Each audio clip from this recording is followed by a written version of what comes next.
حضرت عمر فاروق رضی اللہ تعالیٰ عنہ کے بارے میں امام ابن جوزی نے لکھا ہے کہ رات کو نا گھر کے اندر بیٹھے بیٹھے اچانک رو پڑے حضرت عمر. 62 سال عمر ہے, خلافت کے آخری ایام چل رہے ہیں, تو رو پڑے ایسے ہی گھر میں بلا وجہ ہی. آپ کی اہلیہ نے, زوجہ نے بیٹے کو اٹھایا, فرمایا پتہ کرو تمہارے باپ کو کیا مسئلہ ہے, کہیں کوئی تکلیف تو نہیں, درد تو نہیں, صاحبزادے آئے. ابا جی کیا بات ہے؟ فرمایا اماں کو بلاؤ.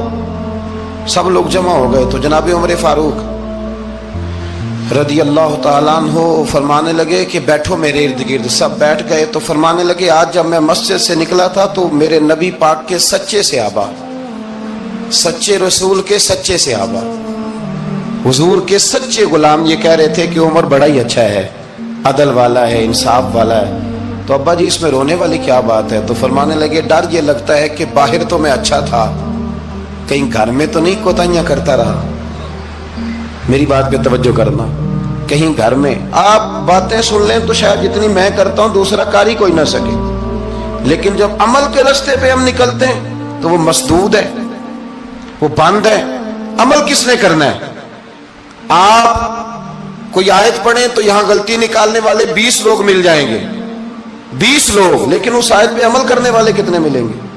تو حضرت عمر فاروق رو رہے تھے, کہنے لگے کہیں تمہارے حقوق تو نہیں پامال کرتا رہا. تو آپ کی اہلیہ نے جب سنا تو وہ کہنے لگی عمر مجھے تو بڑا پرانا شکوہ ہے, آپ کا جاہ و جلال اتنا تھا میں بات نہیں کر سکی. عمر تم نے سارا دن مسجد میں گزار دیا اور ساری رات نقاب اوڑھ کے مدینے کی گلیوں میں گزار دی, میں تو زندگی کی کوئی خوشی دیکھ ہی نہیں سکی.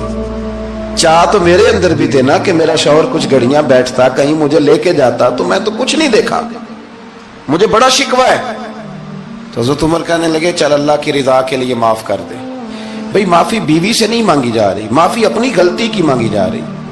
یہ سمجھ لیں, بیوی کے لیے تو خامد کا بہت بڑا مقام ہے نا, لیکن یہاں غلطی کس بات کی ہے؟ اپنی کمزوری پر غلطی کا اعتراف کر کے معذرت کا سوال کیا جا رہا ہے. تو حضرت عمر کہنے لگے معاف کر دے. تو اہلیہ کہنے لگی میں نہیں معاف کرتی, میری شرط پوری کریں. فرمایا وہ کیا؟ فرمانے لگی قیامت میں جب اللہ آپ کے لیے جنت کا حکم دے گا تو آپ میری سفارش کریں گے اللہ کی بارگاہ میں؟ سفارش کریں گے کہ یا اللہ مجھے کپڑے دھو کے دیتی تھی, میری عزت کی حفاظت کرتی تھی, میرے بستر کو پاک رکھتی تھی, کہیں گے؟ تو حضرت عمر فرمانے لگے تیرے ساتھ وعدہ رہا, رب نے اگر عمر کو اپنے فضل, اپنے کرم اور اپنے محبوب کے صدقے جنت دی تو عمر تیرے بغیر جنت میں نہیں جائے گا. عمل کا راستہ, عمل کا راستہ. دیکھیں نا, 2 دفعہ استاد بات کرتا ہے, 2 دفعہ, اور کوئی زیادہ, ایک تو ہے نا کہ ایم اے اور جناب ایم ایڈ اور ایم فل اور پھر پی ایچ ڈی قسم کا استاد. ایک وہ جو matric P T C teacher ہے نا, وہ 2 دفعہ اسٹوڈنٹ کو کام کہے تو تیسری دفعہ وہ ناراض ہو جاتا ہے, کہتا ہے میں 2 دفعہ کہا ہے. بچے کو آپ 2 دفعہ کہتے ہیں اور اگر تیسری دفعہ کہنا پڑے تو غصہ آتا ہے نہیں آتا؟ بھئی تو نے اتنی دفعہ کہا, تو سمجھ نہیں رہا بات کو.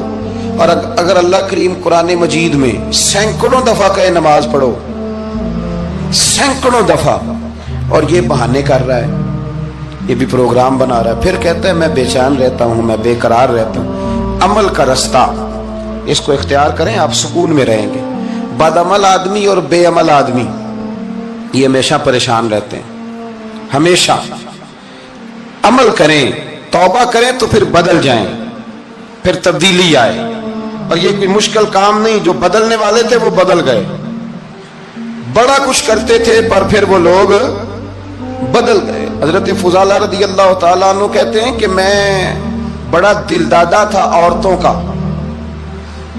اور میرا ماحول یہ تھا کہ میں قتل بھی کر لیتا تھا, معاذ اللہ چوری بھی کر لیتا تھا, اور رات میری طبیعت تھی معاذ اللہ نئی سے نئی عورت کے پاس جانا. کہتے ہیں ابو جہل نے اعلان کیا کہ جو نبی پاک علیہ السلام کا سر اقدس معاذ اللہ کاٹ کے لائے گا نقل کفر, کفر نہ باشد, 100 سرخ اونٹ انعام ملے گا. تو میں نے ارادہ کر لیا کہ میں بہت سارا انعام حاصل کروں گا. قرآن مجید میں نا اللہ فرماتا ہے کہ بہت سارے لوگ ایسے ہیں جنہیں اگر میں رزق میں کشادگی دے دوں, زیادہ پیسے دے دوں, فرمایا باغی ہو جائیں, وہ سرکش ہو جائیں. یہ بہت سارے لوگوں کو جو اللہ تبارک و تعالیٰ اعتدال میں رکھتا ہے تو یہ ان کے لیے بہتر ہے.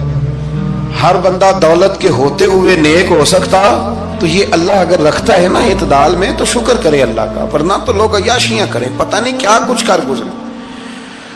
تو حضرت فضالہ کہتے ہیں کہ میں نے خنجر تیار کیا اور میں نے بغل میں اس کو چھپایا، اوپر میں نے چادر اوڑھ لی۔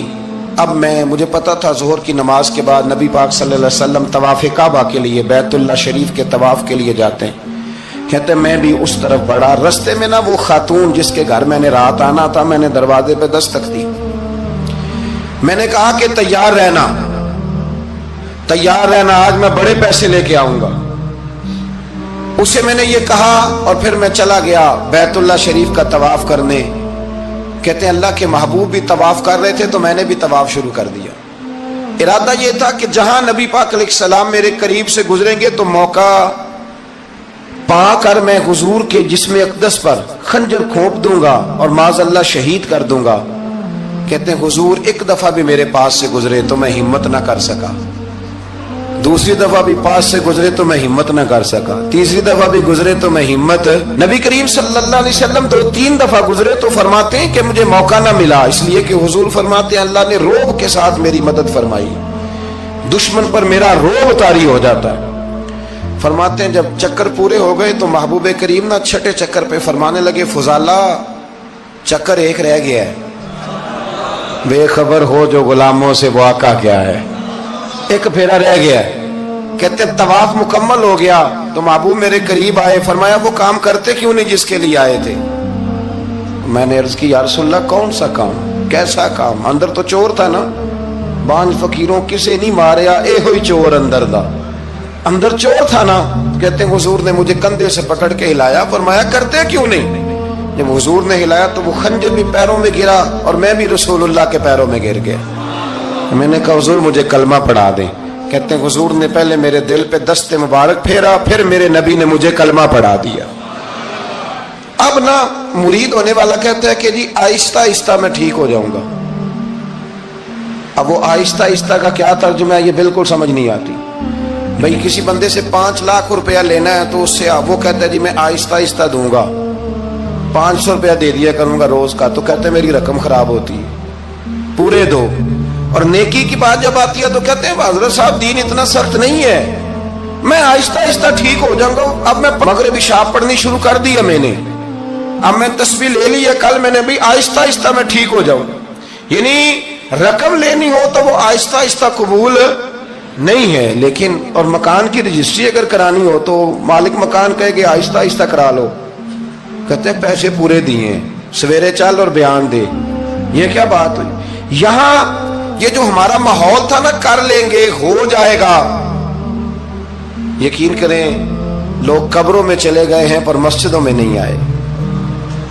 ہر کام سے لوگ ریٹائر ہوئے پر گناہوں سے ریٹائر نہیں ہوئے، آخر تک تباہی اتر گئی لیکن لوگ بدلنے کو تیار نہ ہوئے۔ حضرت فضالہ کہتے ہیں ابھی میں نے کلمہ پڑھا، ابھی میں واپس آیا، رستے میں وہ بی بی کھڑی تھی، کہتے ہیں میں وہ شخص تھا کہ عورتیں مرتی تھی میرے اوپر اور کسی کی جرت تھی کہ وہ آئیں بائیں شائیں کرے، لیکن فرماتے ہیں میں بی بی کے پاس سے گزر گیا، پہلے تو اس کا خیال تھا رکے گا، لیکن جب میں رکا نہ تو دروازے پہ آئی، اور جب میں گزر گیا تو اس نے آواز دی، لیکن میں نے سنی انسنی کر دی، جب آگے بڑھا تو میرے پیچھے دوڑی۔ فرماتے ہیں مجھے پکڑ کے کہنے لگی فضالہ تجھے کیا ہوا، تو وہی نہیں جو یہاں سے گیا تھا؟ آپ فرماتے ہیں میں کبھی نہیں رویا تھا، میں کبھی نہیں رویا تھا، اور جب کہا نا تو وہی نہیں، کہتے میں نے سر اٹھایا تو میری آنکھوں میں آنسو تھے، میں نے کہا میں جو گیا تھا وہ نہیں ہوں، اب تو میں محمد عربی کا غلام بن گیا، اب میں وہ نہیں ہوں، اب نہیں ہو سکتا کہ کوئی میری نظر میلی ہو جائے، یہ کیسے ممکن ہے؟ اب نا اسلام کی تعریف ہم نے یہ کی ہے کہ خبردار کوئی ہمارے قریب نہ آئے، ہم کسی کو بات نہیں کرنے دیتے کہ ہم مسلمان ہیں، ہم بات نہیں کرنے دیتے۔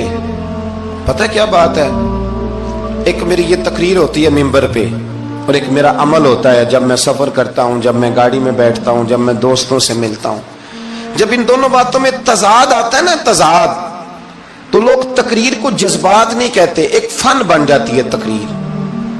آپ کو پتہ ہے نا وائزین نعت خواں کہتے ہیں میں نے محفل لوٹ لی، پھر لوگ شمار کرتے ہیں کتنے لوگوں نے سبحان اللہ کہی، پھر لوگ شمار کرتے ہیں کہ آج 5 بندے روئے بھی تھے جب میں تقریر کر رہا تھا۔ تو پھر یہ فن ہے، یہ جذبات کا اظہار۔ سمجھ لیں بات کو کہ عمل جب آپ نہیں نہ کرتے عمل، تو آپ خود بڑے بے چین رہتے ہیں کہ یار یہ میں کیا کر رہا ہوں، یہ کون سا گورکھ دھندا ہے کہ میرا عمل صفر ہوتا جا رہا ہے۔ ہمارے ایک استاد تھے تو وہ فرمایا کرتے تھے کہ اگر پڑھے لکھے آدمی کو تم بے عمل دیکھو تو اس سے دور ہٹ جایا کرو، ورنہ تمہیں بھی بے عمل کر دے گا۔ میں نے ان سے عرض کی، میں نے کہا حضور یہ کیا ہے؟ تو فرمانے لگے اپنے حضرت صاحب سے پوچھنا، وضاحت کریں گے۔ میں نے حضرت صاحب سے کہا جی عجیب بات کر دی ہے، علم والے بندے کے پاس بیٹھ کے تو علم آتا ہے۔ تو وہ فرما رہے تھے کہ علم والے بندے کے پاس اگر وہ بے عمل ہو تو بالکل نہ بیٹھنا۔ تو حضرت صاحب فرمانے لگے انہوں نے صحیح کہا ہے۔ اب بات بہت بڑی ہے، پتہ نہیں آپ کی سمجھ میں آتی ہے نہیں آتی، بہرحال کر دیتا ہوں۔ پڑھا لکھا بندہ اگر بے عمل ہو تو اس کے پاس، تو میں نے کہا حضور کیوں؟ فرمانے لگے اس لیے کہ وہ اپنی بے عملی پر بھی